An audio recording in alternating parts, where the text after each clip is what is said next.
2026 is important to us. The whole aim is, because DMK is a very formidable party. If you look at DMK in 21, 24, if you look at that, they're always above 45, 47% vote share. So they're still number one party for you? At this point of time, if you ask me, the election fever hasn't set in. The anti-incumbency factor is not felt in. And their alliances are very strong, very, very kind of coherent. தொடர்ந்து இந்த ஆட்சியின் மீது வசைப்பாடி கொண்டிருந்த அண்ணாமலை கூட நேற்றைக்கு இந்த ஆட்சி மக்கள் தளத்திலே வலுவாக நின்று கொண்டிருக்கின்றது. இந்த ஆட்சி, இந்த கூட்டணி கட்டமைப்பு வலுவாக இருக்கிறது என்று சொல்லியிருக்கின்றார். அதிலிருந்து எங்களுடைய முதலமைச்சருடைய நிர்வாகத்திறனும் எதிர்கட்சிகளை, தோழமை கட்சிகளை நடத்துகின்ற விதமும், குறிப்பாக தோழமை கட்சிகளை அரவணைக்கின்ற விதத்தால் இன்றைய தமிழக அரசியல் களத்தில் ஜாம்பவான்கள் என்று கருதப்படுகின்ற நாட்டையே ஆண்டு கொண்டிருக்கின்ற கட்சிகளை கூட அதிர வைத்திருக்கின்றார்.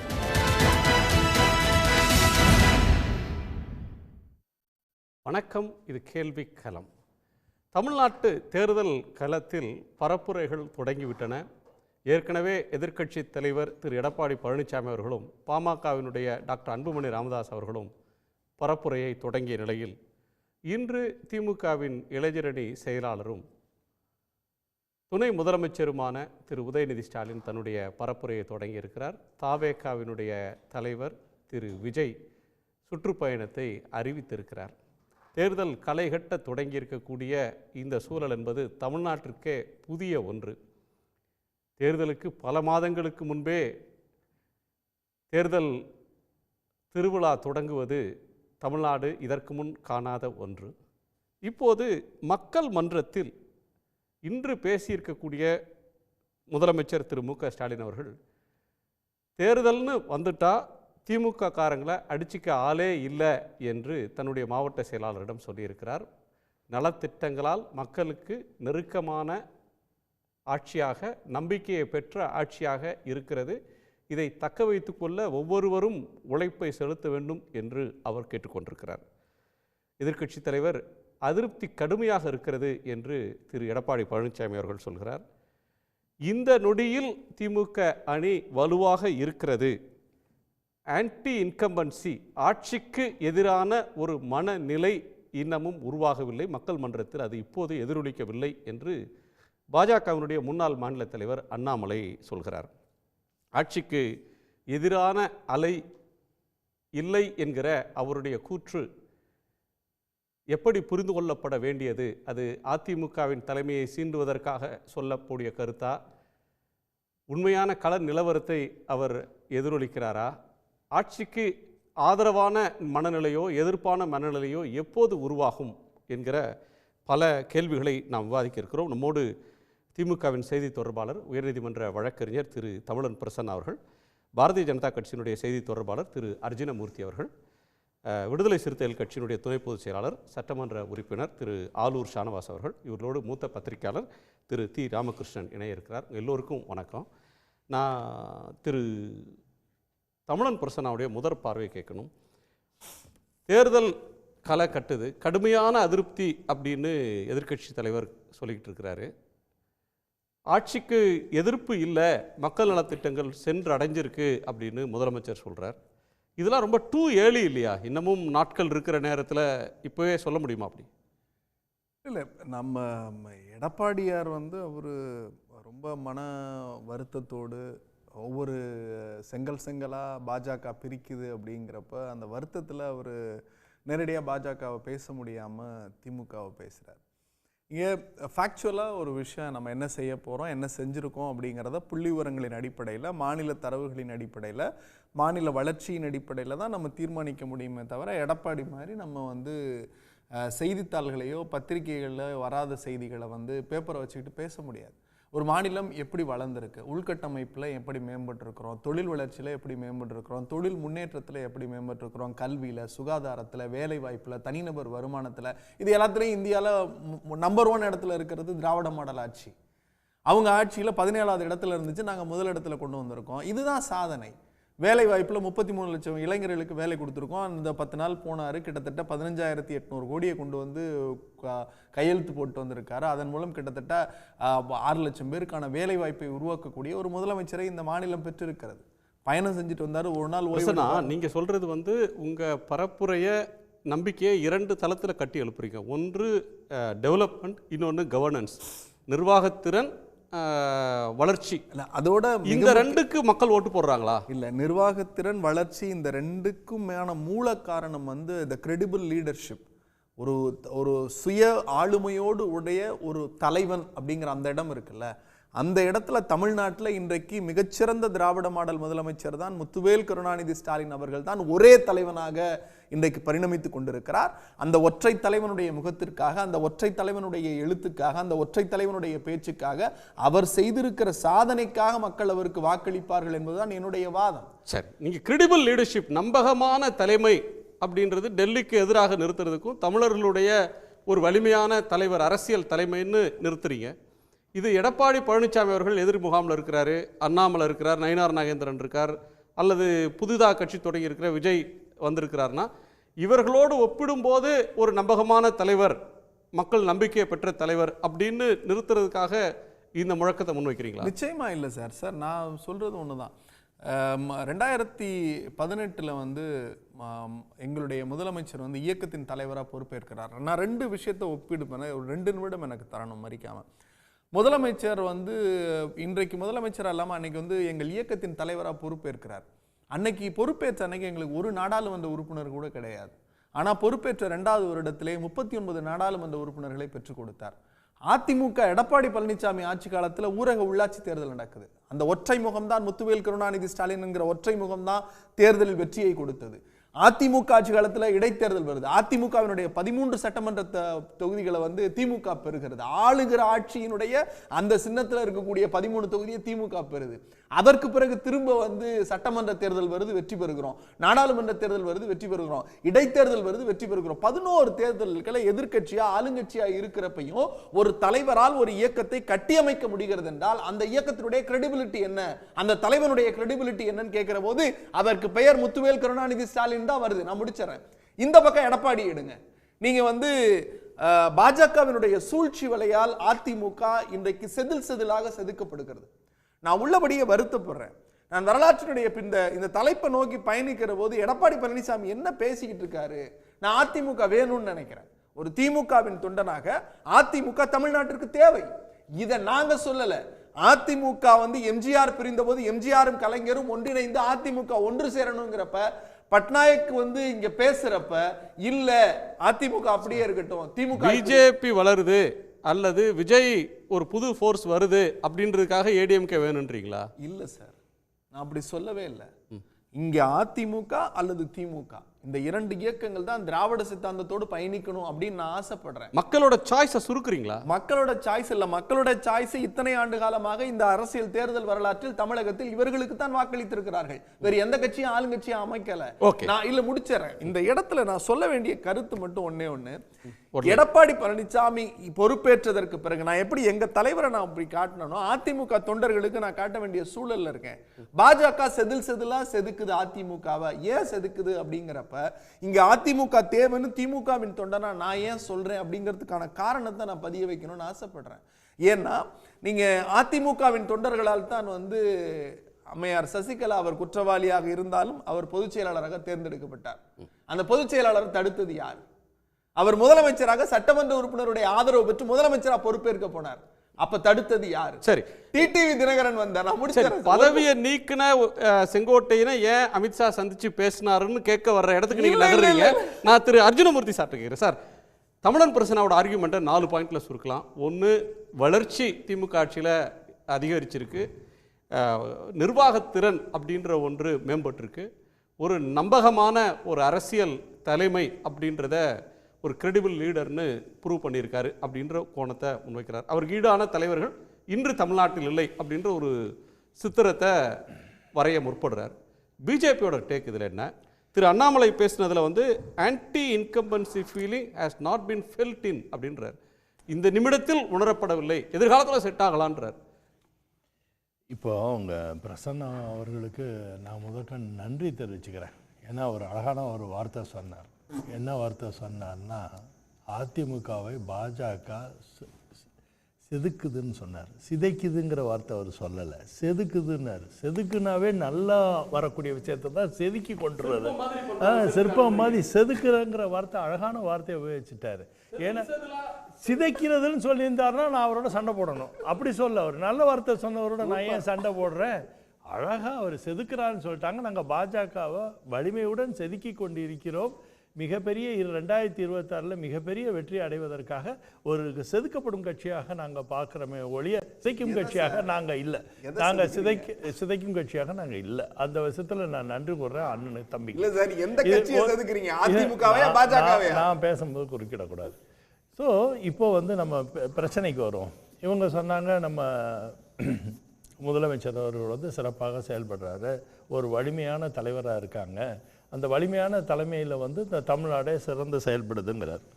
அதில் ஒன்றும் ஒரு மாநில தலைமை தாங்கக்கூடிய முதலமைச்சரை, மக்கள் தேர்ந்தெடுத்த ஒரு முதலமைச்சரை நம்ம வந்து எக்காரணம் கொண்டும் தனிப்பட்ட விதமாக நம்ம விமர்சனம் பண்ணுறதுக்கு யாருக்கும் அந்த உரிமை கிடையாது. அவர் என்ன இருந்தாலும் தமிழக மக்களால் தேர்ந்தெடுக்கப்பட்ட முதலமைச்சர்.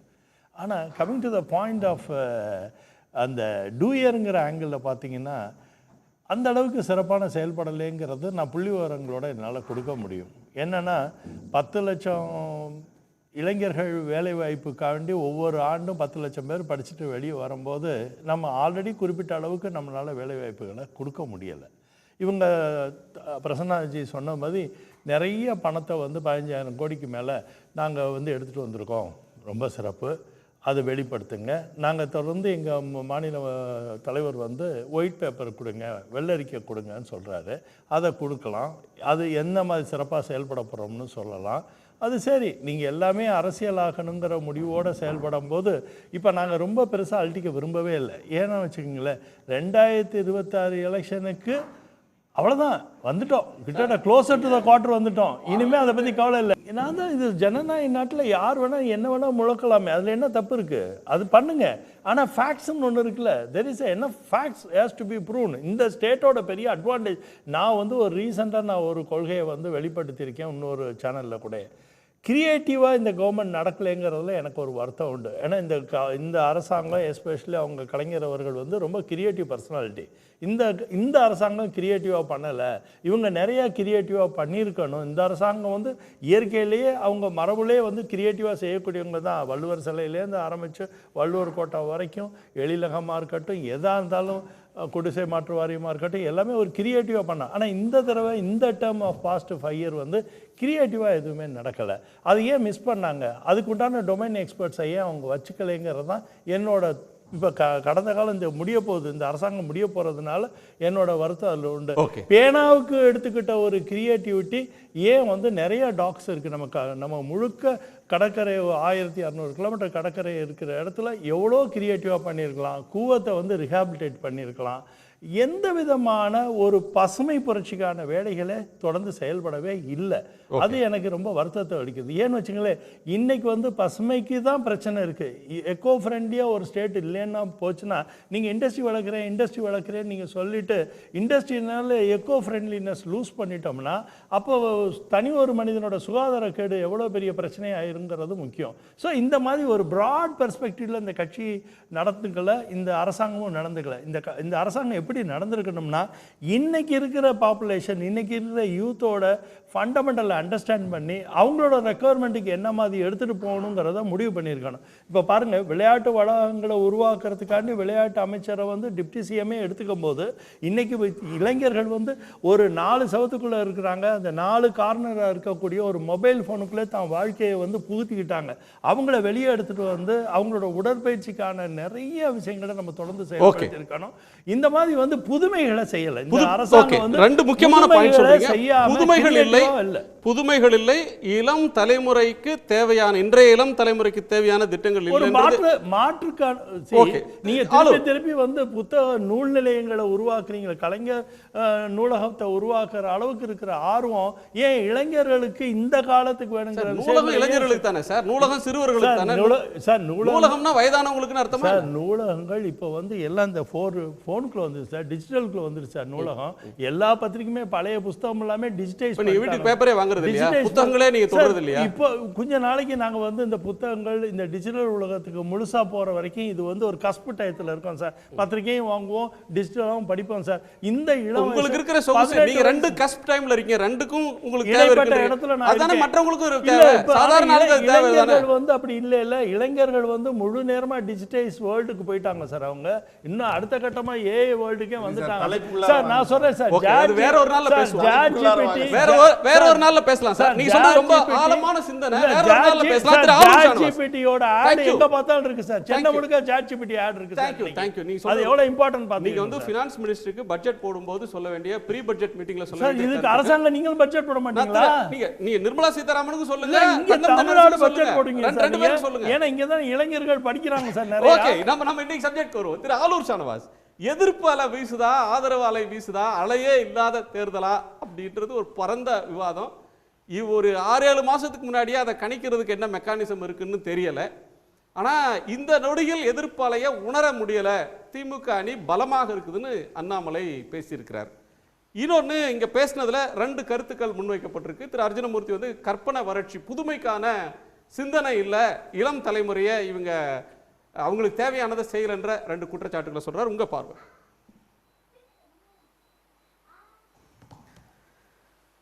தமிழ்நாட்டு அரசியல் களம் இன்றைக்கு திமுக அணிக்கு மிக மிக சாதகமாக இருக்கிறது. ஏனென்றால் கடந்த 5 ஆண்டு கால திமுக ஆட்சி என்பது மக்களுக்கு நெருக்கமானதாக இருக்கிறது. இந்த ஆட்சி காலத்தில் கொண்டு வரப்பட்ட திட்டங்கள் கொண்டு வரப்படும் போது எதிர்க்கட்சிகளால் மிகப்பெரிய அளவுக்கு கேலிக்கும் கிண்டலுக்கும் உள்ளாகி இருக்கின்றன. ஆனால் அவர்கள் ஆளும் மாநிலங்களாலேயே பின்னாளில் அது பின்பற்றக்கூடிய திட்டங்களாக உருப்பெற்றிருக்கிறது. பஸ்ஸு விடும்போது, கட்டணமில்லா பேருந்து விடும்போது லிப்ஸ்டிக் பஸ்ஸுன்னு மீம்ஸ் போட்டு கிண்டல் பண்ணாங்க. இன்றைக்கி மற்ற மாநிலங்களில் விடுறாங்க. கொடியை அசைச்சு தொடங்கி வைக்கிறாரு பஸ் ஸ்டாப்பில் நின்று ஆந்திர முதலமைச்சர் சந்திரபாபு நாயுடு. அது மாதிரி காலை உணவு திட்டத்தை வந்து மிக மிக கேவலமாக சித்தரித்து எழுதினாங்க வலதுசாரி பத்திரிகைகள். முதல் பக்க செய்தியை போட்டாங்க. எவ்வளோ பேருக்கு கொடுப்பீங்க, அப்படியா இப்படியான்னு போட்டு கேள்வி மேலே கேள்வி கேட்டாங்க. வெற்றிகரமாக கொடுத்து அதை நடைமுறைப்படுத்திய பிறகு 1 மாதம் கூட தொய்வில்லாமல் குறித்த நாளில் எல்லாருடைய அக்கௌண்ட்டுக்கும் இடைத்தரகரே இல்லாமல் ஒரு சூப்பர் மெக்கானிசம் மூலமாக கொண்டு சேர்த்த பிறகு இன்னும் விடுபட்டவர்களுக்கு கொடுப்பதற்கான விண்ணப்பங்களை தீவிரமாக வாங்கி அதையும் செயல்படுத்த முனைந்த பிறகு மற்ற மாநிலங்களில் அதை தேர்தல் நேரத்திலே வாக்குறுதியாக கொடுத்து சந்திக்க வேண்டிய இடத்துக்கு பிஜேபியை தள்ளப்பட்டுருச்சு பார்க்குறோம். நாம் அவங்க வாக்குறுதி கொடுத்து மகாராஷ்டிரெல்லாம் கொண்டு வந்தாங்க, அதை முழுமையாக கொடுக்க முடியாமல் திணறதையும் பார்க்குறோம் அவங்களால. அப்போது இந்த திட்டங்கள் சொன்னபடி இங்கே நடக்கிறது. சொல்லாத திட்டங்களும் மாணவர்களுக்கு, மாணவிகளுக்கு கல்வி படிப்பதற்கு, உயர்கல்வி படிப்பதற்கு மாதம் 1000 ரூபாய் என்று சொல்லாத திட்டங்களும் வாக்குறுதி அளிக்காத திட்டங்களும் கூட செயல்படுத்தப்பட்டிருக்கிறது. அப்புறம் வந்து நான் டிவியை பார்த்து தான் தெரிஞ்சுக்கிட்டேன் துப்பாக்கி சூடு அப்படின்லாம் முதலமைச்சர் வந்து சொல்கிறதில்லை. அதே மாதிரி வந்து தங்களுக்கு எதிரான சக்திகளினுடைய வீட்டை இடிப்பதற்கு புல்டோசரை கொண்டு வந்து நிறுத்துறதில்லை. இப்படி எல்லா மக்களையும் அரவணைத்து, கூட்டணியை அரவணைத்து, இந்தியாவில் எங்கும் இல்லாத வகையில், இந்தியா கூட்டணி கூட இப்படி இந்தியாவில் எங்கேயும் அமையலை. நாங்கள் அங்கம் வகித்திருக்கிற இதே இந்தியா கூட்டணி கூட தமிழ்நாட்டில் அமைந்தது போல எந்த மாநிலத்திலையும் அமைய காணும், இந்திய அளவில் அமைய காணும். சேர்ந்தாலும் பிரிஞ்சிடுறாங்க. அப்படியே ஒரு தேர்தலில் சேர்ந்தால் அடுத்த தேர்தலில் சேர்ந்து இருக்காத ஒரு சூழ்நிலையை பார்க்குறோம். அடுத்து வரக்கூடிய தேர்தலில் எல்லாரும் சேர்ந்து நிற்பாங்களாங்கிற கேள்வியும் இருக்குது. ஆனால் தமிழ்நாட்டில் 2017 அமைந்த அணி 19 தேர்தல், 21 தேர்தல், 24 தேர்தல், இடையில் வந்த இடைத்தேர்தல்கள், இப்போ 26 தேர்தல்னு கட்டுக்குலையாமல் அப்படியே தொடர்வதை பார்க்குறோம். எங்கள்கிட்ட 19 தேர்தலில் இல்லாத கட்சிகள் 21 தேர்தலில் கூட வந்து சேர்ந்துருக்காங்க. 21 தேர்தலில் இல்லாத கட்சிகள் 24 தேர்தலில் வந்து சேர்ந்துருக்காங்க. 24 தேர்தலில் இல்லாத கட்சிகள் 26 தேர்தலில் வந்து சேரக்கூடிய சூழலை பார்க்குறோம். அப்போ வந்து பிரசன்னா சொன்ன மாதிரி நம்முடைய முதலமைச்சர் பொறுப்புக்கு வரும்போது, அவர் கட்சி தலைவராக வரும்போது அவற்றை எம்பி கிடையாது. ஆனால் எடப்பாடி கையில் எம்பி இருந்துச்சு. எம்பியை லாஸ் பண்ணிட்டார், விட்டுட்டார். 37 எம்பியை விட்டுட்டார். அவர் 39 எம்பியை வாங்கியிருக்கார். அவர் வந்து ஆட்சியினுடைய முதலமைச்சராக இருந்தார். இவர் எதிர்கட்சி தலைவராக இருந்தார். இவர் முதலமைச்சர் ஆயிட்டார், அவர் எதிர்கட்சி தலைவர் ஆயிட்டார். அவர்கிட்ட 40 விழுக்காடு ஓட்டு கொடுக்கப்பட்டது. ஜெயலலிதா அம்மா வந்து கட்சியை அப்படியே கட்டுக்குலையாமல் பாதுகாத்து சசிகலா அம்மா வழியாக அவர்கிட்ட ஒப்படைச்சாங்க. அதை 20க்கு மாற்றிட்டார். 20க்கு சுருக்கிட்டார், 20 விழுக்காட்டுக்கு. இவர் விழுக்காட்டு அதிகரித்து 40-45 விழுக்காடு என்கிற அளவுக்கு உயர்த்தி காட்டியிருக்கிறார். அது மாதிரி வந்து கூட்டணியில் எந்தவித சிராய்ப்பும் இல்லாமல் ஏதாவது ஒரு பிரச்சனைனா கூட, ஏதாவது மாற்றுக்கருத்து எழும்பினால் கூட, ஏதாவது போராட்டங்கள் நாங்கள் நடத்தினால் கூட எங்கள் தலைவர்களை அழைத்து பேசி ஒரு சுமூகமான முடிவுக்கு வரக்கூடிய ஒரு சூழலை பார்க்கிறோம். அதனால தான் அண்ணாமலையாலேயே ஒரு கட்டத்துக்கு மேலே அவர் எப்பவும் பொய் சொல்லி பழகினவரால் பொய் சொல்ல முடியல, உண்மையை சொல்ல வேண்டிய இடத்துக்கு அவர் தள்ளப்படுறாரு. ஆட்சிக்கு எதிரான அலை எங்கே இருக்கு? எடப்பாடி வேணா அரசியலுக்காக சொல்லலாம், அலை இருக்கு. நீ எங்கே இருக்கல? என்ன அலை இருக்கு? இன்னும் எலெக்ஷனுக்கு எவ்வளோ நாள் இருக்கு? இதுக்கு மேலே அவங்க என்ன அலையை அங்கே உருவாக்குவாங்க? எந்த அலையும் உருவாக்க முடியாது. ஏன்னா மக்கள் தெளிவா இருக்காங்க. பழைய மாதிரி கட்டுக்கதைகள் வர்றதா, எதிர்க்கட்சிகள் உருவாக்குறதா ஒரு ஆட்சிக்கு எதிரான அலை உணர்வோ 2G ஆதரவான உணர்வோ மக்கள்கிட்ட இருந்து வர்றது தானே. ஒரு எதிர்க்கட்சி வந்து சிறுச பெருசாக்க முடியுமே தவிர இல்லாத ஒன்றை செஞ்சிட முடியுமா என்ன? இல்லாத ஒன்றை செஞ்சாங்கல்ல. 2G ஸ்பெக்ட்ரம்னு இல்லாத ஒன்றை வச்சுக்கிட்டு ஒரு வருஷம் நாடாளுமன்றத்தை முடக்குனாங்களே. எல்லா பத்திரிகையும் ஓன்னு ஒப்பாரி வச்சு அழுதுதே. 1.76 லட்சம் சைபர் சைபர் சைபர்னு போட்டு இந்தியாவிலேயே மெகா ஊழல்னு ஒரு கட்டுக்கதையை கட்டி எழுப்புனாங்களே. எல்லாரையும் வந்து அமைச்சர்களை ரிசைன் பண்ண வச்சாங்களே, திகார் ஜெயிலில் அடைச்சாங்களே. எல்லாமே பார்த்தோமே. எல்லாமே பார்த்து கடைசியில் என்னாச்சு? அண்ணா ஹசாரை வச்சு ஒரு மிகப்பெரிய மூவ்மெண்ட்டை முன்னெடுத்தாங்க. இந்த அரவிந்த் கெஜ்ரிவால் இந்த பக்கவாத்திய கோஷ்டிகள் எல்லாத்தையும் கூட சேர்த்துக்கிட்டாங்க. எல்லாத்தையும் சேர்த்துக்கிட்டு வந்து எவ்வளோ பெரிய மூவ்மெண்ட்டை கட்டினாங்க இந்தியா முழுவதும். இல்லாத ஒன்றை வச்சுக்கிட்டு ஒரு ஆட்சியவே வீட்டுக்கு அனுப்பினார்கள். அது இன்னைக்கு வரைக்கும் அவங்களால நிரூபிக்க முடியல. அந்த வழக்கில் வாதாடி வெளியே வந்திருக்கிறார்கள் திமுகவை சார்ந்தவர்கள். அப்போ உங்க கூட்டணியில இருக்காங்க அவங்க. இப்ப பிஜேபி பண்ணுச்சு சார். காங்கிரஸ் ஆட்சிக்கு எதிராக பிஜேபி பண்ணுச்சு. காங்கிரஸ் தன்னுடைய ஆட்சி காலத்துல ஒரு குற்றச்சாட்டு வந்தாலும் கூட காங்கிரஸ் அதை விசாரித்தது. உங்க ஆட்சியில குற்றச்சாட்டு வந்தா விசாரிக்கிறீங்களா? ஒரு சோதனை போடுறீங்களா உங்க ஆட்சிக்காரர்கள் மீது? அப்ப காங்கிரஸ் விசாரித்தது. விசாரிக்கிற நேர்மை அந்த கட்சியிட்ட இருந்துச்சு. நீங்க விசாரிக்கிறீங்களா? உங்கள் மேல 1000 குற்றச்சாட்டு சொல்லுங்க. ஒரு பிஜேபி காரர் வீட்டுக்கு ரைடு போச்சுன்னு சொல்லுங்க. ஒரு பிஜேபி காரர் வீட்டுக்கு சிபிஐ ரைடு போச்சுன்னு சொல்லுங்க. அப்போ பிஜேபியால ஒன்றும் இல்லாவிட்டால் கூட மக்கள்கிட்ட ஒரு பொய்யை பரப்பி, ஒரு கற்பனையை உருவாக்கி, ஒரு ஊகத்தை கிளப்பி மக்கள்கிட்ட ஒரு பரப்புரையை செய்ய முடியும். அந்த மெக்கானிசம் அவங்கள்ட்ட இருக்கு, வலுவா இருக்கு. அப்படிப்பட்ட பிஜேபியால் கூட தமிழ்நாட்டில் அப்படிப்பட்ட பரப்புரையை செய்ய முடியவில்லை. விழிப்பா இருக்காங்க தமிழ்நாட்டு மக்கள். திமுக கூட்டணி அதுக்கு தயாரா இருக்கு. நீ என்ன போய் வேணாலும் சொல்லு. இந்த டாஸ்மாக் 1000 கோடி ஒன்ன கிளப்பி விட்டாரு. உடனே ஈடி வந்துச்சுல. பிஜேபி தலைவராகவே இருந்து அவரை முதலமைச்சர் வேட்பாளரா முன்னிறுத்தி ஒரு என்டிஏ ஒரு கூட்டணியை கட்டி இருந்தாங்கன்னாலோ, அல்லது பிஜேபி தலைமையில ஒரு அணியை உருவாக்கி ஒரு பிரைமரி சேலஞ்சரா டிஎம்கேக்கு வந்திருந்தாலோ அண்ணாமலை இப்படி பேசியிருப்பாரா அப்படின்றது ஒரு சந்தேகம். நீங்க சொல்ற உண்மையவே கூட வேற அரசியல் கோணங்களும் பார்வைகளும் மாறினதுனால, சூழல் மாறினதுனால அவர் பேசுறாரு. அது அப்படியே ஃபேஸ் வேல்யூக்கு எடுத்துக்கணுமா? அதை மறுக்க முடியாது. அண்ணாமலைக்கு உள்ளூர ஒரு நோக்கம் இருக்கிறது. எடப்பாடி பழனிசாமி எந்த காலத்திலும் அவர் ஏற்க மாட்டார். எடப்பாடி பழனிசாமி ஏற்பதற்காக அண்ணாமலை களத்துக்கு வரல. அண்ணாமலை பாஜகவை ஆட்சியில் அமர்த்தி அண்ணாமலை முதலமைச்சராக வேண்டும் என்கிற கனவோடு தான் வந்திருக்கிறாரு. அதற்கான களத்தை தான் அவர் கூர்திட்டாரு. இப்பவும் டிடிவி தினகரனுடைய அறிவிப்புக்கு பின்னால் அண்ணாமலை இருக்கிறாரு. ஓபிஎஸ் உடைய அறிவிப்புக்கு பின்னால் அண்ணாமலை இருக்கிறாரு. ஒவ்வொருத்தருக்கு பின்னாலே அண்ணாமலையுடைய ரோல் இருக்கு. அண்ணாமலைக்கு பின்னால் அமித்ஷாவுடைய ரோல் இருக்குது. செங்கோட்டையினுடைய வெளிப்பாட்டுக்கு பின்னால் அண்ணாமலை அமித்ஷாவுடைய ரோல் இருக்குது. ஒரு பக்கம் எடப்பாடியை முதலமைச்சர் கேண்டிடேட் அறிவிச்சு கூட்டணிக்குள்ள கொண்டு வந்துட்டாங்க. இன்னொரு பக்கம் அந்த எடப்பாடியை டிஸ்டர்ப் பண்ற வேலையை அண்ணாமலையை வச்சு செய்யறாங்க. அதனால அண்ணாமலை இதுவும் பேசுவார், இதுக்கு மேலையும் பேசுவார். அதை நம்ம மறுக்கல. ஆனால் உண்மை என்னங்கிறது நம்ம பார்க்கிறோம். அண்ணாமலை சொல்லிட்டாருங்கிறதை தாண்டி உண்மை அதுதானே.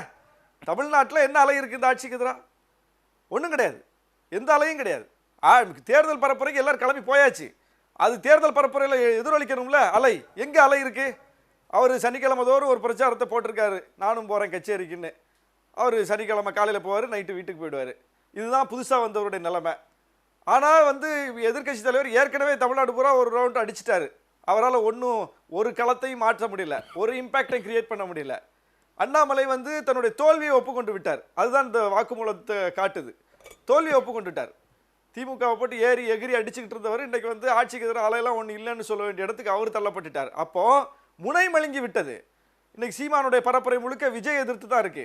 ஏன்னா அவருக்கு அவர் ஓட்ட தக்க வைக்க வேண்டிய நெருக்கடிக்கு அவர் தள்ளப்பட்டிருக்கிறார். இப்படி திமுக எதிர்ப்பு அணிதான் சிதறி கிடக்குது, கட்சிகளும் சிதறி போய் கிடக்கின்றன, கூட்டணியும் சிதறி போய் கிடக்குது. அந்த கூட்டணியில் உள்ளவங்க பூரா இந்த பக்கம் துண்டு போட்டு வச்சிருக்காங்க. இங்கே ஆல்ரெடி ஹவுஸ்ஃபுல்லு, என்ன பண்ணணும்னு எங்களுக்கே தெரியல.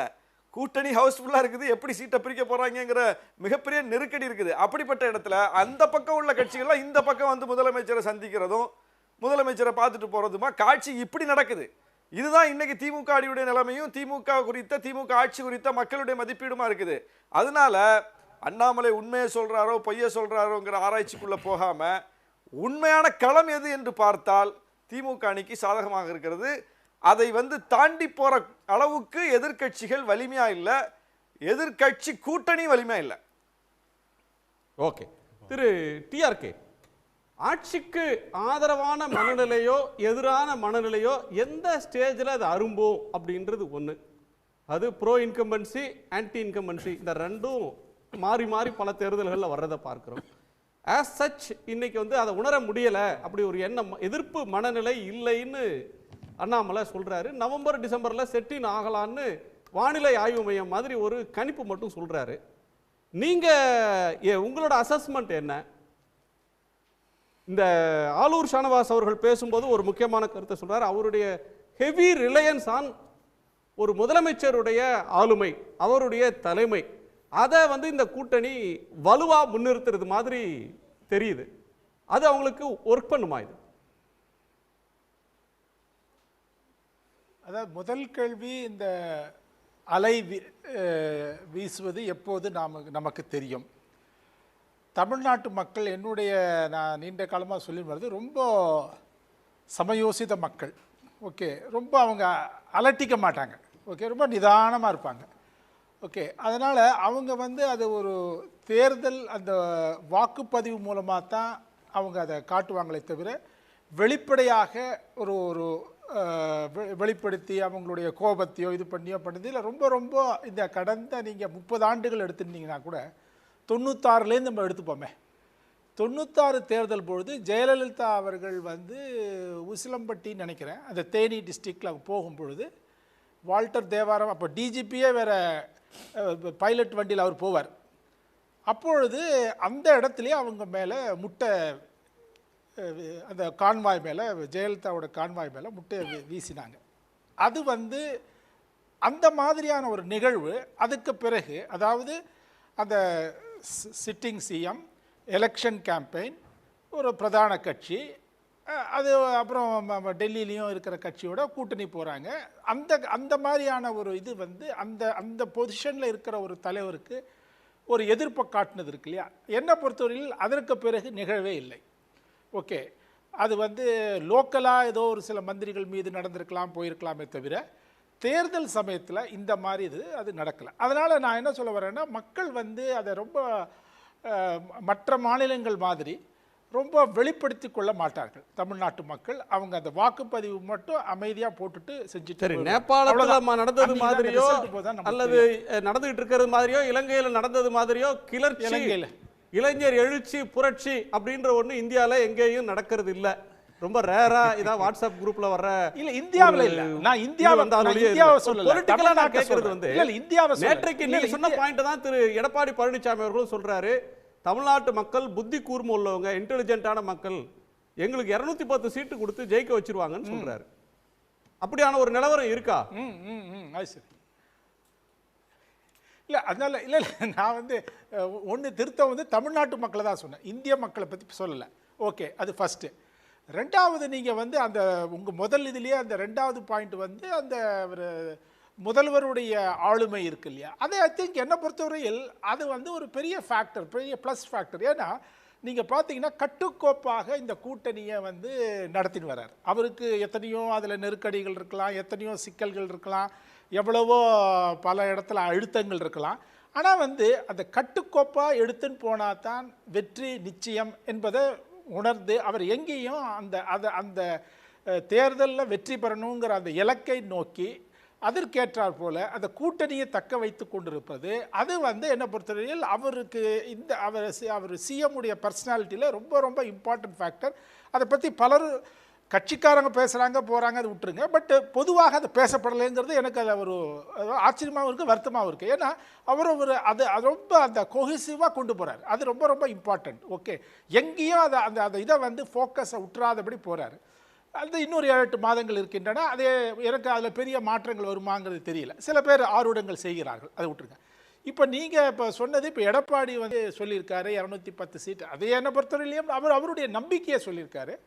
பட் ஏனென்றால் அவர்கள் கட்சி வந்து இப்போ இன்றைக்கி இப்போ செங்கோட்டையன் அந்த சில விஷயங்கள்லாம் இருக்குது. இதெல்லாம் அடங்கினாலும் கூட ஓகே அடங்கினாலும் கூட அவர்களுக்கு இன்னும் சில கட்சிகள் இருந்தால்தான் அவங்களுக்கு வந்து அது வந்து ஒரு பலமான கூட்டணியாக இருக்குமே தவிர வெறும் இந்த இப்போது இருக்கிறத வைத்துக்கொண்டு அவர்களால் ஆளும் கூட்டணியை அவர்களால் தோற்கடிக்க முடியாது என்பது என்னுடைய கணிப்பு. அதனால் அதில் வந்து அவங்க வந்து இப்போ இதை வைத்துக்கொண்டு அவங்களால செய்ய ஆன்டி இன்கம்பன்சி இருக்கலாம், இல்லைன்னு சொல்லலை, சில இடங்களில் இருக்கும்.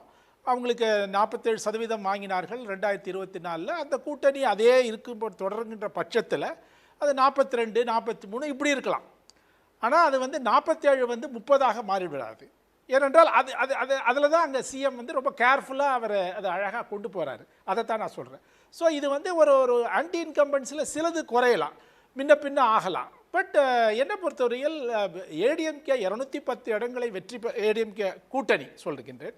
அப்படி வெற்றி பெறணும்னா அவங்களுக்கு அது ஒரு பிரம்மாண்டமான ஒரு கூட்டணியை ஏற்படுத்தணும். அது மேபி இதுவரையில் அந்த அவருடைய பயணம் அதில் சில இஷ்யூஸை பேசுகிறாரு. அதுக்கு வந்து டிஎம்கே தரப்புலேருந்து பதில் சொல்கிறாங்க, அதெல்லாம் இருக்குது. பட் பயணமே வந்து ஒரு பேசு பொருளாக மாறவில்லை என்பது தான் என்னுடைய கருத்து.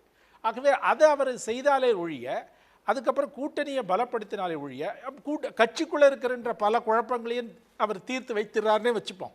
ஓகே, ஒரு பேச்சுக்கு அவர் எடப்பாடி பழனிசாமி அவர்கள் நினைக்கின்ற சட்டமன்ற தொகுதிகளில் பரப்புரையை முடிச்சிட்டார். இப்பவே இந்த பயணத்துல வந்து முன்னெப்போதும் காணாத எழுச்சியை கண்டேன், ஆட்சி மாற்றத்துக்கு மக்கள் தயாராயிட்டாங்க, நான் எதிர்பார்த்ததை விட பெரிய பிரம்மாண்டமான அலை வீசுது, எழுச்சி இருந்ததுன்னு அவர் சொல்றாரு.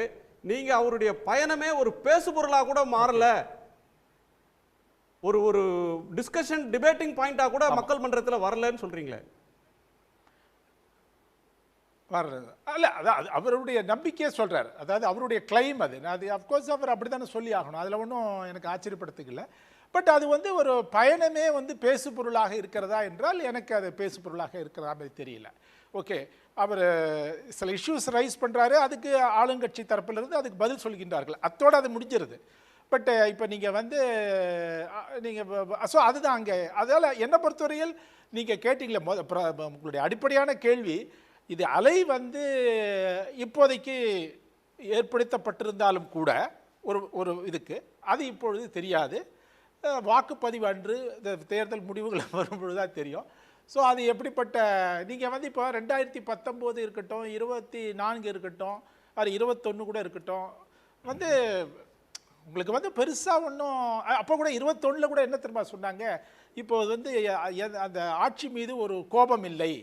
ஓகே, ஏடிஎம்கே ஆட்சி மீது கோபம் இல்லை, எங்கேயும் ஆங்கர் இல்லை, அவர் சரியாக ஹேண்டில் பண்ணிட்டார் அப்படிலாம் பேசப்பட்டது. பட் ஆனால் அப்படி இல்லையே, ஆட்சி மாற்றம் ஏற்பட்டது இல்லையா.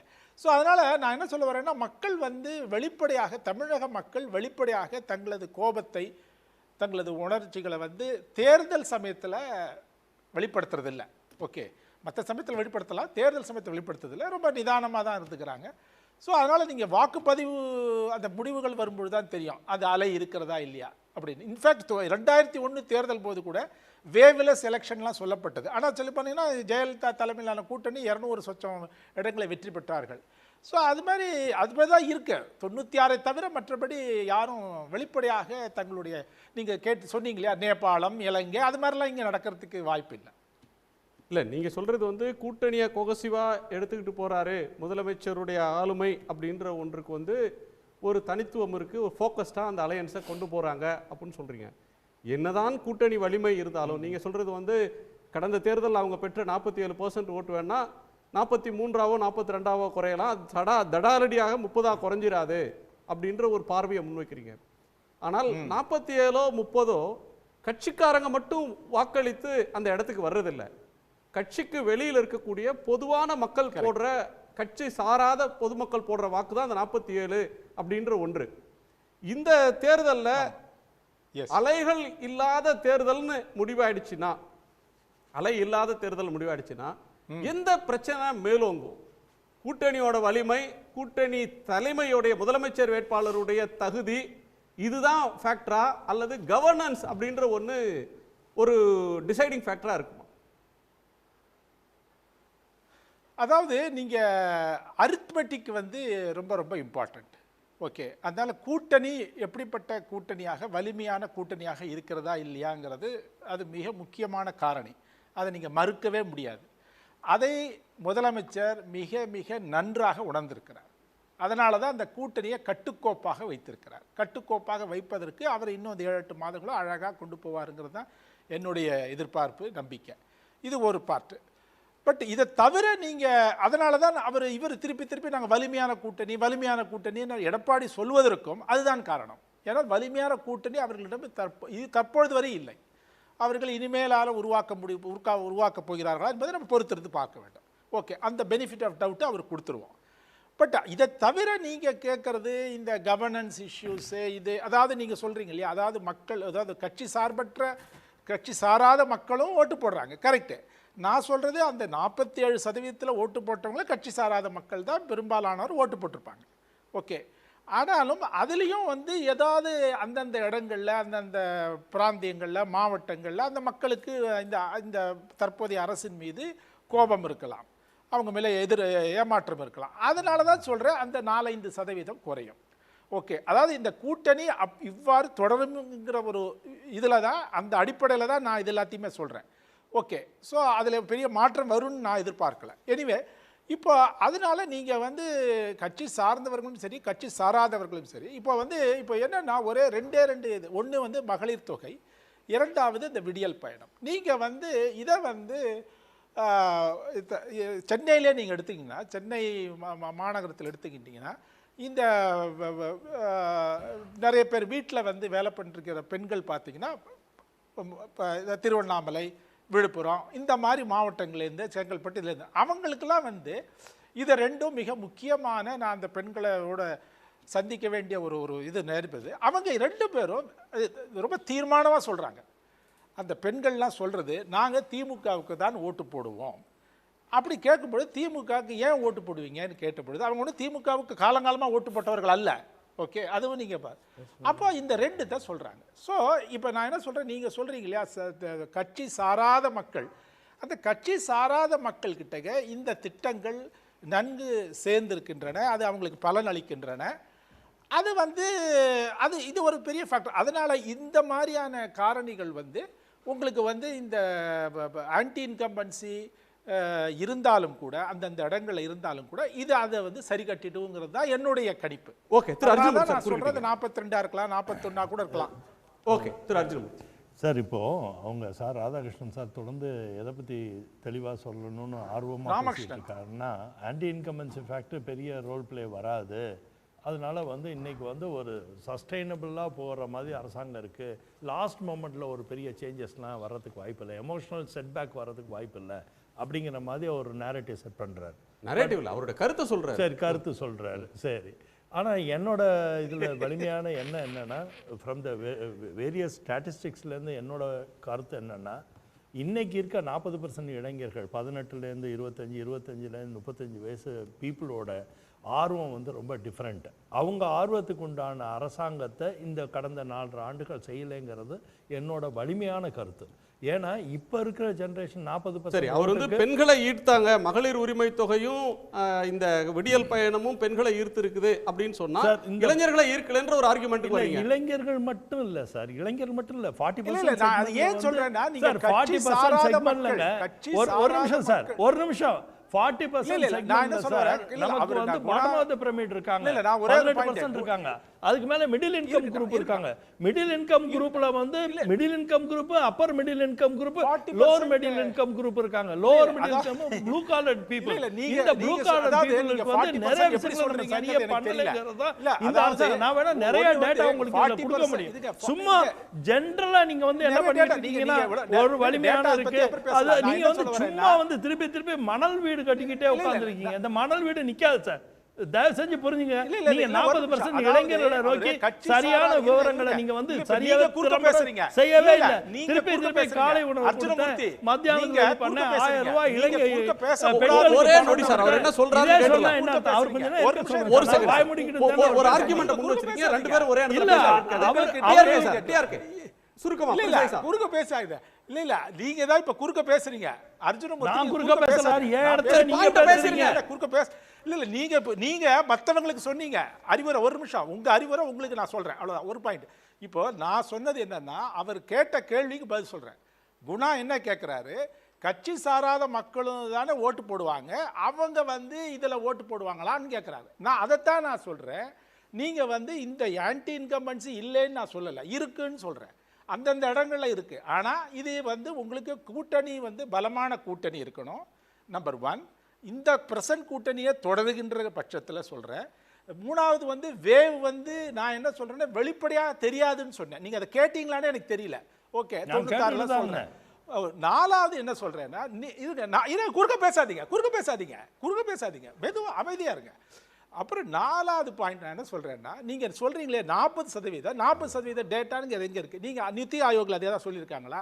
சும்மா அடிச்சு விடாதீங்க. இப்போ என்னன்னா, ஏன்னா தமிழகம் இது பார்த்தீங்கன்னா நித்தி ஆயோக் மல்டி டைமென்ஷனல் ஃபேக்டரில் அவன் வந்து அந்த பாவர்ட்டி ரேஷியோ ரொம்ப குறைவாக சொல்கிறான். நீங்கள் பிலோ இன்கம் என்னமோ சொல்கிறீங்களா, வீக்கர் செக்ஷன், அது என்ன டெஃபினேஷன் சொல்கிறீங்கன்னு தெரில எனக்கு. நீங்கள் 40 என்ன 400 கூட சொல்லிக்கலாம், அது விட்டுருங்க. பட் நான் சொல்கிற லிமிட்டட் பாயிண்ட், நீங்கள் சொல்கிற அந்த 18 to 30 35 எத்தனை சதவீதம் இருங்க, ஓட்டரில் அவங்க எத்தனை சதவீதம் வராங்கங்கிறத நீங்கள் பார்க்கணும்.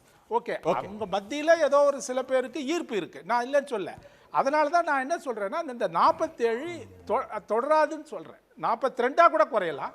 ஆனால் இப்போது இருக்கிற கூட்டணி தொடருமே. ஆனால் அதாவது சில ஃபேக்டர்ஸை நம்ம அசியூம் பண்ணிட்டு சில விஷயங்களை சொல்கிறோம். நீங்கள் உங்களுக்கு நான் சொல்லுவது வந்து பிடிக்காது என்பதனால நீங்கள் வந்து ஆவுன்னு சொல்கிறீங்க. பட் அது பாயிண்ட் ஓகே, நான் சொன்னதை முழுமையாக புரிந்து கொண்டு பதில் சொல்லுங்க. ஓகே ஓகே சார், இப்போது நம்ம வந்து இப்போ சாருக்கு பதில் சொல்கிறதுக்காண்டி நான் இங்கே உட்காரல, நான் மக்களுக்கு பதில் சொல்கிறதுக்காண்டி இங்கே உட்காந்துருக்கேன். ரொம்ப சிம்பிள் டேர்ம்ஸில் நான் சொல்கிறேன். அரசாங்கம் எல்லா அரசாங்கங்களும் அவங்களோட பெஸ்ட் ஆஃப் பார்ட்டில் ஏதாச்சும் செய்கிறதுக்கு முயற்சி பண்ணுவாங்க. அது இல்லாமல் திமுக அரசாங்கத்துக்கு அரசாங்கம் ஒன்றும் புதுசு கிடையாது. they have been in governance-ல they have been in many years. அதனால் அவங்களுக்கு கவர்னன்ஸில் வந்து காங்கிரஸோட கூட்டணி வச்சு ஒரு கவர்மெண்ட் பண்ணியிருக்காங்க, பிஜேபியோட கூட்டணி வச்சு கவர்மெண்ட் பண்ணியிருக்காங்க, மல்டிபிள் பார்ட்டியோட கூட்டணி வச்சு கவர்மெண்ட் பண்ணுறதுங்கிறது அவங்களுக்கு ஒன்றும் புதுசு கிடையாது. திமுகவுக்கு அது புதுசு கிடையாது. இப்போ என்னோட கருத்து திமுக கிட்ட நான் சொல்ல விரும்புகிறது ஒன்று தான். இன்றைக்கி இருக்க ஜென்ரேஷனை பற்றி ஒரு ப்ராப்பர் அண்டர்ஸ்டாண்டிங் இல்லாத ஒரு மாதிரி ஒரு வித்தியாசம், இன்னும் புரிதல் இல்லைங்கிறதா ஏன் வருத்தம். அரசாங்கம் யார் வேணால் வெற்றி அடையணும் சார், யார் வேணாலும் ஆட்சிக்கு வரட்டும் சார், அதில் மேட்டரே இல்லை சார். ஒரு புரிதல் வந்து இனிமேல் அரசாங்கம் வந்து எப்போவுமே எப்படின்னா இந்த டைனமிக் கவர்னன்ஸுக்கு மாறலைன்னா ரொம்ப கஷ்டம். இப்போ நீங்கள் வந்து எங்கள் மோடிஜியை கவனித்து பார்த்தீங்கன்னா is been doing a dynamic government. ஏன் டைனமிக் கவர்மெண்ட் பண்ணுறாருன்னா, அந்த போட்டு ஒரு பெரிய வல்லரசு யூஎஸ் வந்து டெய்லி ப்ரெஷர் கொடுக்குறாரு, நீ இங்கே தான் பெட்ரோல் வாங்கணும்னு சொல்கிறான், அதெல்லாம் போச்சு. இப்போ தான் நாட்டுக்காண்டி போராடும் போது தான் ஃப்ரெண்ட்ஷிப் காண போச்சு. இப்போ அதில் என்ன பேச்சு இருக்குது? இப்போ நமக்கு முக்கியமானது என்னென்னா, ரஷ்யாவில் ஆயில் வாங்கக்கூடாது, நீ வாங்கினா நான் 25% எக்ஸ்ட்ரா. எவ்வளோ எக்ஸ்டர்னல் ப்ரெஷரில் we are running a government in central government. அவ்வளோ எக்ஸ்டர்னல் பிரஷர், அதே பிரஷர் தான் சார் எக்ஸ்டர்னல் பிரஷர்ல நாங்க இவ்வளவு நடத்தப்போ ஸ்கூலுக்கு காசு கொடுக்க மாட்டாங்க, இருங்க சார், மெட்ரோ ரயிலுக்கு காசு கொடுக்க மாட்டாங்க, சென்ட்ரல் கவர்னரை வச்சு விசிஸ் பிளாக் பண்றாங்க. அது வந்து உங்களுக்கு ப்ராப்பராவே பீப்பிள் இல்ல சார். நாங்க வந்து ஒரு காலத்துல வந்து ஒரு காலத்துல ஒரு ஹாஸ்டைல் கவர்னர் அண்ட் ஹாஸ்டைல் இல்லவே இல்ல சார். முரசொலி மாறன் வந்து டெல்லியில இருக்கும்போது என்ன இணக்கமான உறவு வச்சு பண்ணாரு கூட்டணி ஆட்சி சார். எனக்கு அவங்க சொல்ற பிரதமர் சார், ஆனா பிரதமர் யாருமே இது முடிவு பண்ணாங்க. வந்து இங்க ப்ராப்பரா ஹேண்டிலே பண்ண தெரியல சார். முறையீடே இல்லாம இருக்கீங்க. நீங்க முறையீடு பண்ணணுமா வேண்டாமா? ஒரு சென்ட்ரல் கவர்மெண்ட் கிட்ட போய் நீங்க வந்து மெட்ரோ கேட்டிங்க, ஒரு பாயிண்ட் சார், முறையீடுன்னு சொல்றீங்களா? ஒரே நிமிஷம், ஒரு நிமிஷம் சார், ஒரு நிமிஷம் சார். பொதுவா வந்து மன்மோகன் சிங் ஆட்சி காலம் வரையிலும் ஒரு மாநிலத்தில் தேர்ந்தெடுக்கப்பட்ட முதலமைச்சர் ஒரு கடிதம் கோரிக்கை வச்சா ஒரு அக்னாலஜ்மெண்டாவது வரும். நீங்க வந்து இந்த காலத்துல 50% டாரிஃப் கொடுத்த உடனே தமிழ்நாட்டினுடைய ஜவுளி நகரங்கள் அழுகின்றன, பெரும் நெருக்கடியை நாங்கள் சந்திக்கிறோம், எங்க தொழில்களை காப்பாத்துங்கன்னு முதலமைச்சர் விரிவான கடிதத்தை எழுதுறாரு. ஒரு அக்னாலஜ்மெண்ட் கூட இல்லையே சார். இப்போ அக்னாலஜ் வேணுமா, உங்களுக்கு ரிசல்ட் வேணுமா சார்? பேசணும் இல்ல சார், கன்சல்டேஷன் இருக்கணும் இந்த சார், பிஜேபி என்கேஜ் பண்ணல சார், ஒரு எலெக்டட் கவர்மெண்ட் என்கேஜ் பண்ணல சார். டூயர் கவர்மெண்ட் சார். டூயர்னா நீங்க மட்டும் டூயர்ல, நாங்க வர பேச்சு ஒரு எலெக்டட் ஒரு மாநிலத்தின் முதலமைச்சர் உங்களை டிமாண்ட் பண்றாரு, இன்னங்க செய்யுங்கன்னு சொல்றாரு. தடவறது இல்ல சார். இத போய் டிபேட் பண்ணி உங்களுக்கு மட்டும் மக்கள் ஓட்டு போடல சார். இன்டர்னல்ல போய் நாங்க வந்து கம்ப்ளீட்டா அசஸ் பண்ணுவோம். திரு அர்ஜுனமூர்த்தி சார் ஜவுளி வந்து ஒரு திரு அர்ஜுனமூர்த்தி கோயம்புத்தூர் மட்டும் ஒட்டி இல்ல இல்ல ராஜ்யசபா எம்பிக்கள்ல இவங்க வந்து மக்களால் தேர்ந்தெடுக்கப்பட்ட ஒரு அரசாங்கம், ஒரு அவங்களை நீங்க கன்சல்டேஷன் பண்ண வேணாமா, என்கேஜ் பண்ண வேணாமா, அவங்க டிமாண்ட் நீங்க ஈல்ட் ஆக வேணாமா? சார் இந்த கவர்மெண்ட் வந்து administrative IAS government sir, state government. அங்க ஐஏஎஸ் லாபி நல்லதா சார் டெல்லில பண்ணிட்டு இருக்காங்க. டெல்லிய பிஎம்ஓ கவர்மெண்ட்றாங்க, ஒன்றரை கவர்மெண்ட், ரெண்டு பேர் நடத்துற கவர்மெண்ட், அது கேபினெட்டே ஒண்ணு இல்ல. எத்தனையோ டெல்லி கவர்மெண்ட்ல டிஸ்கஷனே இல்ல சார். டெல்லி பிரைம் பிஎம்ஓ அந்த கவர்மெண்ட் நடத்துதுன்றாங்க. நீங்க எவ்வளவு வேணாலும் சவுண்டா சொல்லுங்க சார், அவ்வளவு பெரிய டிஸ்கஷன் சார். கேபினெட் மீட்டிங்ல சார் மன்மோகன் சிங் ஆட்சி காலத்தில் சார் 360 டிகிரில மன்மோகன் சிங் அரசாங்கம் நடந்துகிட்டு இருக்கு சார். இந்த அரசாங்கத்தை வந்து குறைட்ட ஒரு நிமிஷம் சார், ஒண்ணுமே இல்ல சார். சொல்றதுக்கு 5 மந்திரி பேரை கண்டினியூஸா சொல்லணும்னா டெய்லி பேப்பர் பாக்குறவங்க கூட சொல்ல மாட்டாங்க சார், அவ்வளவு கஷ்டம் யூனியன் கவர்மெண்டோட மந்திரிகள் பேரை. ஒரு நிமிஷம் பிரசன்னா குறுக்கிட்டார், பிரசன்னா உங்க நிறைவு பாரு. ரொம்ப உணர்ச்சி வசப்படலாம் படல சொன்னேன், என்ன பேச ஏன்னா நான் அவரை ஓவர்லுக் பண்ணி பேச வேண்டியதா இருக்குல்ல. அவர் என்ன சொன்னார், உங்களுக்கு என்ன அட்மினிஸ்ட்ரேஷன் கெப்பாசிட்டி இருக்கு, நாங்க வந்து ரஷ்யா கிட்ட இருந்து எண்ணெய் வாங்குறோம், நாங்க ஆரம்பத்துல இருந்து சொல்றோம் நீங்க இந்த ஆட்சி 2 பேருக்கான ஆட்சி, அதானி அம்பானிக்கு. ரஷ்யா கிட்ட இருந்து வாங்குற ஆயில அதானி அம்பானிக்கு விற்கிறீங்க, சாதாரண சாமானியனுக்கு வரல. நான் இவர் மன்மோகன் சிங் ஆட்சி காலத்தில் 140 170 பேரல் இருந்தப்ப அவர் 50 ரூபாய்க்கு கொடுத்தாரு. நீங்க ரஷ்யாட்ட வாங்கிக்கிட்டு நீங்க அதானிக்கும் அம்பானிக்கும் ஆட்சி நடத்திட்டு இந்தியாவில் தமிழ்நாட்டில் 52% சார் ப்ளீஸ் அமைதியா இருங்க சார். சார் அமைதியா இருங்க சார். சார் அமைதியா இருங்க சார். சார் அமைதியா இருங்க சார். தமிழ்நாட்டுல பிரச்சனை சார் அமைதியா இருங்க. அதானி பண்றவ இவரும் பண்ண சொல்லுங்க, நாங்க அப்ரூவல் வாங்கி தரோம். அமைதியா இல்ல பாயிண்ட் வந்து ஆயில் ரிஃபைனரி வச்சிருக்கிற கார்ப்பரேட்ஸ் பயனடைஞ்சானே தவிர பிஜேபி ஆதரிக்கிற ஏழை இந்துக்களும் பயனடையல. ஏற்றுமதியில் இருக்கிறவங்களுக்கு என்ன அரைவலிக்கா டீசல் பெட்ரோல் ஊத்திங்க? ஆமா சார், நீங்க பெட்ரோல் பிரைஸ் குறைச்சிட்டீங்க, டீசல் பிரைஸ் குறைச்சிட்டீங்க சொன்னீங்க மேனிஃபெஸ்டோல சொல்லல. நீங்க அர்ஜுன்மூர்த்தி சார் உங்க வயசுக்கும் சார் பக்குவத்துக்கும் அமைதியா இருங்க. அப்ப அமைதியா இருங்கனா அமைதியா இருக்க வேண்டியதானே. அமைதியா இருங்கனா அமைதியா இருக்க வேண்டியதானே. நீங்க பேசுறப்ப நான் குறுக்க வரல இல்ல. எதுக்கு கத்துறீங்க? எதுக்கு கத்துறீங்க? வயசு நீ எதுக்கு சொல்றேன்? உங்களுக்கு ஒரு பக்குவம் இருக்கணும்ங்கிறதுக்காக சொல்லிட்டு இருக்கேன். அமைதியா இருங்க. கருத்து தான் முக்கியம். சார் நான் என்ன பேச அனுமதிக்கணும்ல. வாங்க சார், வாங்க சார். அம்பானிக்கும் அதானிக்கும் ஆட்சியை நடத்திட்டு நாங்க 56 இன்ச்சு ஹவுடி ட்ரம்ப்னு போய் கையா பிடிச்சிட்டு வந்துட்டு 52% என்னுடைய தொழிலாளி திருப்பூர்ல இருக்கான், என்னுடைய முதலாளிகள் பாதிக்கப்பட்டிருக்கான், கூப்பிட்டு பேசுறதுக்கு வக்கில்ல. கூப்பிட்டு பேசுறதுக்கு வக்கில்ல. தொழில்துறை அமைச்சர் வந்தாரா இந்தியாவுக்கு, தமிழ்நாட்டுக்கு? நிர்மலா சீதாராமன் வந்தாங்களா? எங்க முதலமைச்சர் பேசினார், எங்க அமைச்சர்கள் போனாங்க, எங்க நாடாளுமன்ற உறுப்பினர்கள் போய் திருப்பூர் மக்களோட திருப்பூர் தொழிலாளர்களோட நின்னாங்க. வாய்க்கிலேயே பேசுறாரு, என்னமோ வந்து டெக்னாலஜி வரல, இளைஞர்களுக்கு வரல, அது வரல. நான் முதல்வன் ஒரு ஸ்கீம் இருக்கு சார் தமிழ்நாட்டுல. I proud of mister Udhayanidhi Stalin. Naan Mudhalvan ஒரு ஸ்கீம் இருக்கு. என் முதல்வன் எங்க முதலமைச்சர் சொன்னார், நான் மட்டும் முதல்வன் அல்ல, தமிழ்நாட்டில் இருக்கிற ஒவ்வொரு இளைஞனும் முதல்வன் தான். என் பிள்ளை சாதாரண யாரு, சாதாரண பிள்ளை, கல்வராயன் மலையில ரேவதின்னு ஒரு பிள்ளை, பழங்குடியின மக்கள் பிள்ளை. அந்த பிள்ளை சொல்றாரு, நான் போனதுக்கு காரணம் நான் முதல்வன் திட்டம். எங்க கான்பூர் ஐஐடிக்கு போறா படிக்கிறதுக்கு. இன்னைக்கு கிருஷ்ணகிரியில இருந்து ஒரு பிள்ளை ஜெர்மனிக்கு போறாளே, யார் காரணம்? நான் முதல்வன். எங்க பிளாட்ஃபார்ம் உலகத்தோட இருக்கு. உங்களை மாதிரி மாட்டு மூத்திரத்தையும் மாட்டு சாணியை வச்சு மக்களை ஏமாத்தல. நீங்க சொன்னீங்கல்ல, நாங்க என்ன வேலை வாய்ப்பு கொடுத்திருக்கோம்? 33 லட்சம் இளைஞர்களுக்கு வேலை வாய்ப்பு கொடுத்திருக்கோம். அரசாங்கத்துல 1,77,000 பேருக்கு வேலை கொடுத்திருக்கோம். உங்ககிட்ட வேலை சார் அமைதியா இருங்க பாஸ், அமைதியா இருங்க பாஸ், அமைதியா இருங்க பாஸ். உங்ககிட்ட வேலை கேட்டப்ப என்ன சொன்னீங்க? பக்கோடா போய் வைங்க நீங்க, பக்கோடா வைங்க நீங்க. கேவலமா இல்ல? நீங்க என்ன இளைஞர்களை பத்தி சிந்திக்கிறீங்க? இளைஞர்களை பத்தி என்ன சிந்திக்கிறீங்க? நீங்க யாரும் விமானத்தை ரைட் சகோதரர்கள் கண்டுபிடிக்கவில்லை, நாம் விமானத்தை கண்டுபிடித்தவர்கள் ஆதி வேத காலத்தில் இருந்தார்கள் சொல்றதா இளைஞர்களை முன்னேற்றதா? எங்க பிள்ளைகள், அந்த பிள்ளைகள் படிக்கிற பிள்ளைகள் அரசு பள்ளி மாணவிகள் டெல்லிக்கோ ஆக்ஸ்போர்டுக்கோ லண்டனுக்கு போய் படிக்கிறாங்கல்ல, அந்த கதவை திறந்து விட்டு இருக்கிறது திராவிட மாடல் ஆட்சி. நான் முதல்வன் திட்டத்துல ஸ்கில் ட்ரைனிங், நான் முதல்வன் திட்டத்துல உயர்கல்வி படிப்பு, நான் முதல்வன் திட்டத்துல தாழ்த்தப்பட்ட ஒடுக்கப்பட்ட அந்த கல்விக்கு போற 33 லட்சம். இன்றைக்கு சார் ஒரு நிமிஷம் சார், ஒரு நிமிஷம் சார், மாசம் போய் ஒரு பொண்ணு சந்திச்சிருக்கான் சார் இன்னைக்கு. அந்த பொண்ணு சொல்றான், நான் வந்து ஒரு ஒடுக்கப்பட்ட சாதாரண குடும்பத்தில் இருக்கிற பிள்ளை, எனக்கு 33 லட்சம் நான் படிக்கணுங்கிற கனவு நான் படிச்சிருக்கேன், ஆனா இந்த வாய்ப்பை எனக்கு முதலமைச்சரும் உதயநிதி ஸ்டாலின் ஏற்படுத்தி கொடுத்துருக்காங்கன்னு போய் பாராட்டுறான்ல சார். இதுதான் சார் இளைஞர்களை ஊக்குவிக்கிறது. இதுதான் இளைஞர்களை ஊக்குவிக்கிறது. இந்த தன்மையினால் தான் இந்த திராவிட மாடல் அவர் சொல்றாருல, உங்களுடைய கற்பனை திறன் இல்ல, டெவலப்மெண்ட் இல்ல, புள்ளிவர சொல்றேன்னாரு. இவர் வயசுக்கு இவர் பெரிய பொருளாதார ஆய்வாளர், புள்ளிவர சொல்றேன்னாரு. அதான் டிஆர் கேட்டாரு, நிதி ஆயோக் சொன்ன புள்ளிவரத்துக்கு மேல நீங்க சொல்ல போறீங்களான்னு கேட்டாரு. நானும் அதே தான் கேக்குறேன். நான் சொன்ன புள்ளிவரம் தொழில்துறையில் முதலிடம் யார் சொன்னது? நிதி ஆயோக். தொழில் முதலீட்டில் முதலிடம் திராவிட மாடல் ஆட்சி யார் சொன்னது? நிதி ஆயோக். தனிநபர் சார் இன்னும் சொல்றாருல, தனிநபர் வருமானத்துல டவுன்ஃபால்ல போய்கிட்டு இருக்கு, டவுன்ல போய்கிட்டு இருக்கு. திராவிட மாடல் ஆட்சி தனிநபர் வருமானத்தை தேசிய சராசரியை விட உயர்த்தி இருக்கு. கடைசியா ஒரு பாயிண்ட்ல முதிக்கிறவர் சொன்னார்ல, என்ன ஆட்சி இது அப்படின்னு. இந்தியாவே வறுமை ஒழிப்புல எங்கேயோ போய்கிட்டு இருக்கு. ஆனால் வறுமை ஒழிப்பில் இந்திய மாநிலங்களிலேயே திராவிட மாடல் ஆட்சி, முத்துவேல் கருணாநிதி ஸ்டாலின் ஆட்சி முதலிடத்துல இருக்கு சார். பதில் சொல்லுங்க. ஓகே, திரு ஆலூர் ஷனா நிறைவு பாருங்க.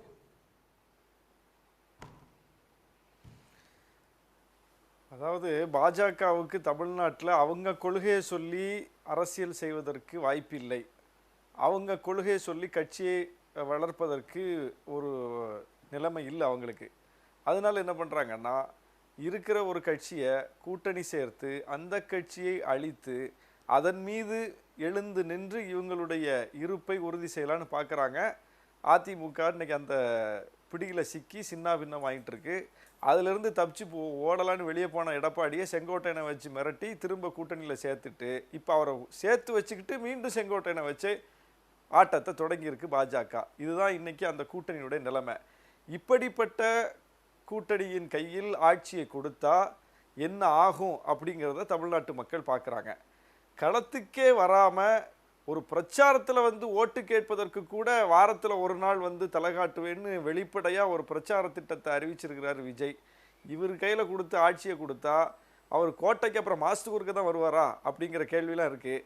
அதனால அவரை நம்பி எப்படி மக்கள் கொடுப்பாங்கங்கிற கேள்வி இருக்குது. அன்றாடம் களத்தில் இருக்கிற கூட்டணி, அன்றாடம் களத்தில் இருக்கிற முதலமைச்சர், மக்களை எப்போதும் தேடி சென்று திட்டங்களை செயல்படுத்துகிற ஒரு ஆட்சி. அப்போ இந்த ஆட்சி தொடர வேண்டும் என்பது தான், இந்த கூட்டணி மீண்டும் தொடர வேண்டும் என்பது தான் மக்களுடைய விருப்பமாக இருக்குது. அதனால தான் ஒரு எதிர்ப்பலை இல்லை.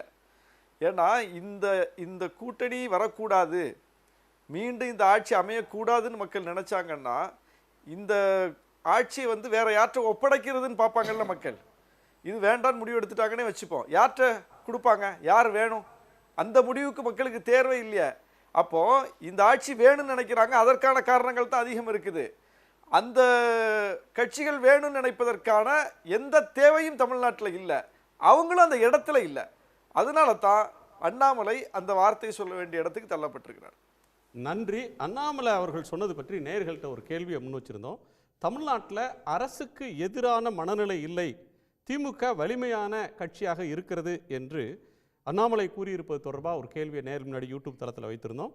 அந்த கருத்து சரியானது என்று 81% பேரும், தவறானது என்று 16% பேரும் கருத்து தெரிவிச்சிருக்கிறாங்க. அந்த நேயர்களுக்கு நன்றி. உடனுக்குடன் செய்திகளை தெரிந்து கொள்ள சன் நியூஸ் பெல் ஐகானை கிளிக் பண்ணுங்க.